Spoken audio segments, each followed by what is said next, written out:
G'day adventurers. Well, it's getting a bit cool here in the southern end of Australia. It's heading towards winter. I'm starting to miss those heated grips on the 1190. So it's time to install some on the T7. So Komine doesn't just make jackets and pants and things. They also make heated grips. And I've been looking at them for a while and I really like them. We'll see how they go. But the reason I've gone for the Komine ones is that the controller is on the grip itself. None of these sticking out boxes like, the factory KTM 790 or the, through those aftermarket brands that use a separated controller box. I mean, they take up valuable real estate on the handlebars, and I didn't really want to do that. So yeah, I've gone for these aftermarket ones. I think the factory Yamaha ones are a similar setup, but I was a bit scared to look at the price of those. So the first thing we've got to do is pull the bike apart so we can run some wires.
Just clean the dust up from in here, but you can see that I've already run an extra wire through to the battery, and this was for my driving lights. So yeah, I'll probably follow that, and I think I'll use the same relay as I have used for those lights.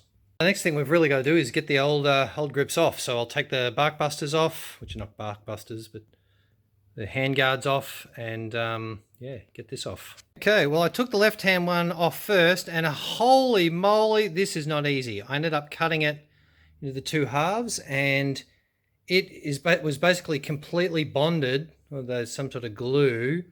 You can see the bits where there wasn't glued. It was glued all these other places, which is really tough stuff. So yeah, I had to like peel it back and then get the knife in there and just keep cutting away. You can see it's all cut up to pieces trying to get that off. So yeah, okay, that's not so easy, but they do come off. Oh, just another little comment whilst pulling this thing apart. The T7 has a big Allen key to get the bar ends off. Okay, so it just goes in there, turn the inside nut, and holy crap, this one's tight. I'll have to use two hands. Well, I just remembered I've got the right tools. I've got a huge Allen keys. So I'll put this one in there, and if this doesn't work, I will still need two hands. Okay, just looking at this, although the other side was glued on, I don't think this side is glued on, so might just see if I can use the air compressor.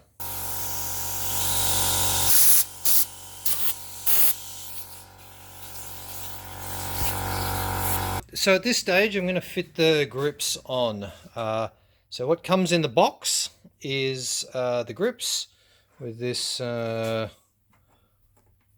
with a plug, a harness with a fuse, or a couple of fuses, and the glue and the little grip ends depending on the length of your handlebar, because as you can see, it suits different sizes.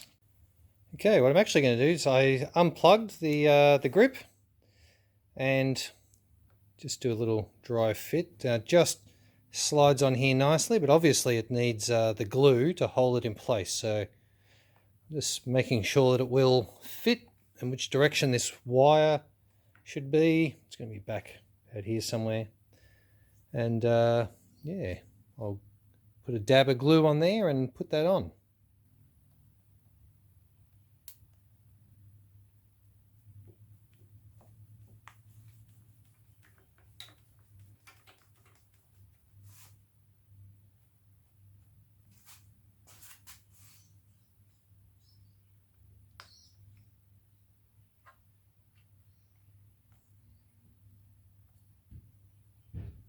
Beautiful.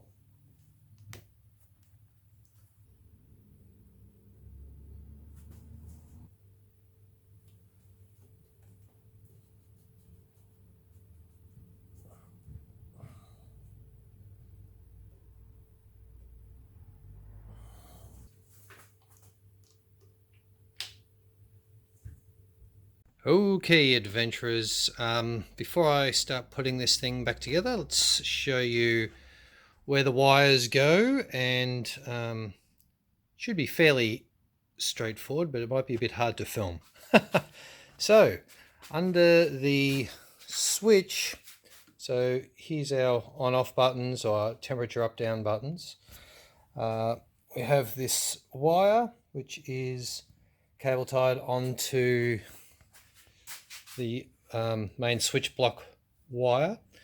It runs down, and then where the switch block wire meets the head stem, instead of running through and back into the frame of the bike, it comes back up to this white plug, and the white plug, and then the other handlebar and the other heater grip does the same. Its wire comes down, that's it there. I had an extra zip tie there, but it does the same thing, runs down into the head stem and then it comes up, and here it is here. So from here they run into the power control unit. So this is where it senses battery voltage and all the rest of it. And then this wire runs out through the fairing. So yeah, that block is sort of tied in on the back of this bit of the frame. The wire runs down here, follows the wiring harness, goes up through here somewhere. That took a bit of fishing to get it through there. Comes down. There is a plug there where it disconnects, but that should never need to be disconnected. Stays together.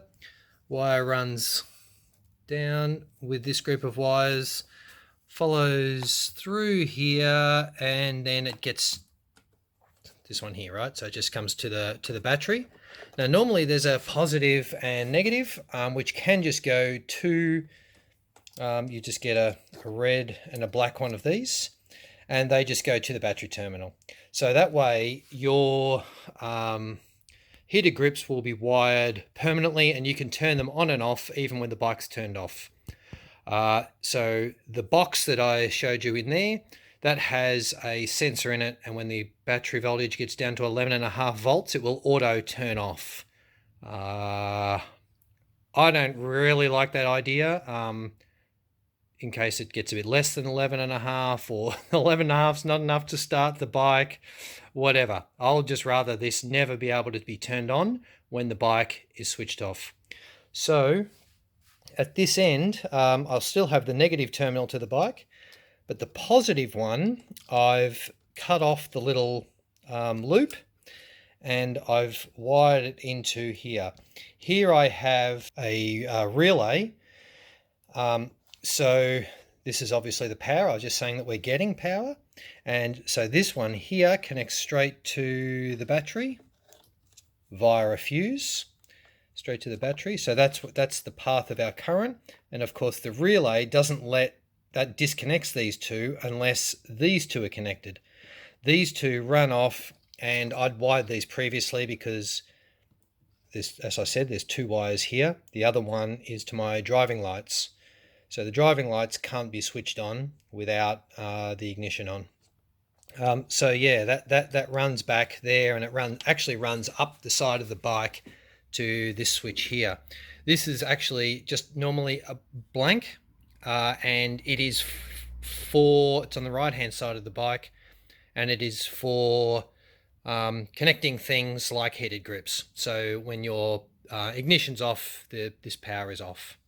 So yeah, that's it. So I'll just tuck these back. I tend to keep my relays in plastic bags and then just zip tie them closed, just so they, all these connections can't get drowned in water.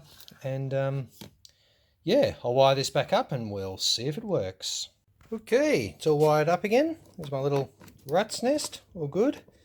Let's see, can turn the ignition on.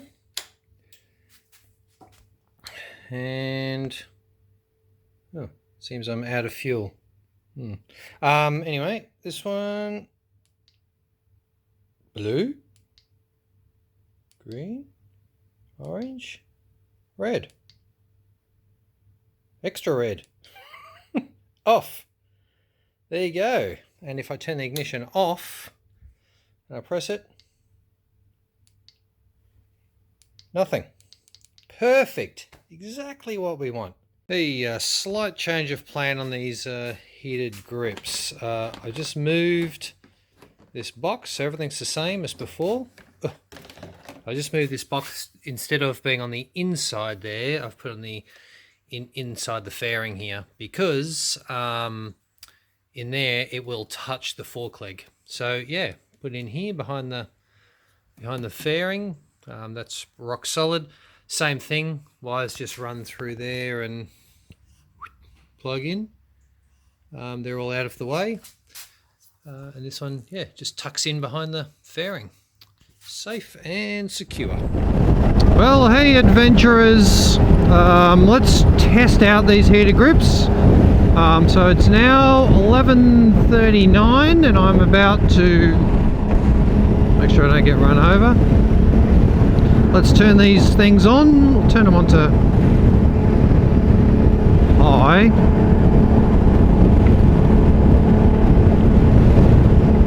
I think that's the highest. And see how long it takes them to warm up. Okay, well I can feel them already and it's 11:40, so in under a minute you can just feel them. Well, they're quite comfortably warm now. It's 11:41. So we're talking in maybe a minute and a half for them to actually get some heat into them.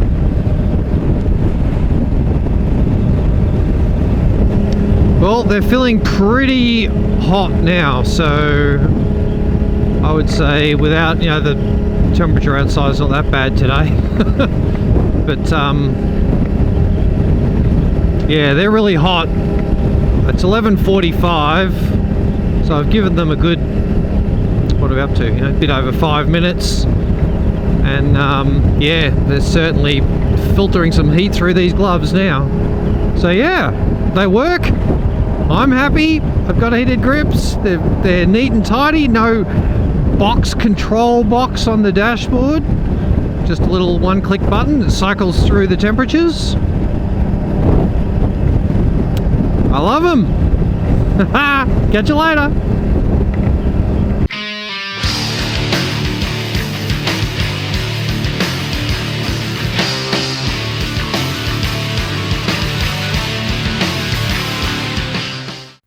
And while we're on the subject of Komani, lots of people do ask me how my gear is going.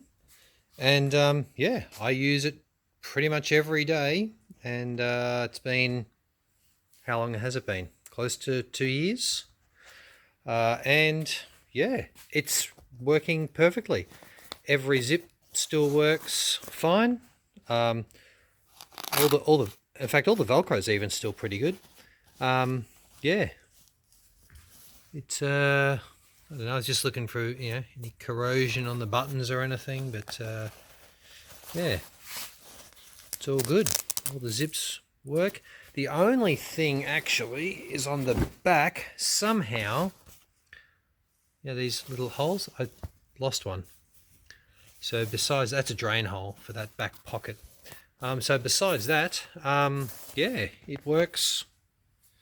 It's been flawless for me. I've been very happy, and like I say, I wear it pretty much every day. Yeah,